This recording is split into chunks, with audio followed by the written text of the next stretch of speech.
అర్హత లేకున్నా ప్రేమించావు, ఇది కేవలం నీ కృపయే.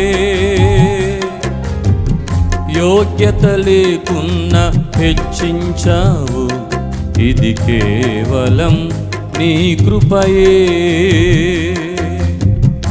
అర్హత లేకున్నా ప్రేమించావు, ఇది కేవలం నీ కృపయే.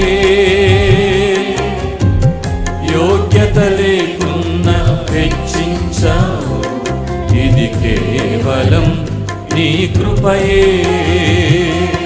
కృపయే కృపయే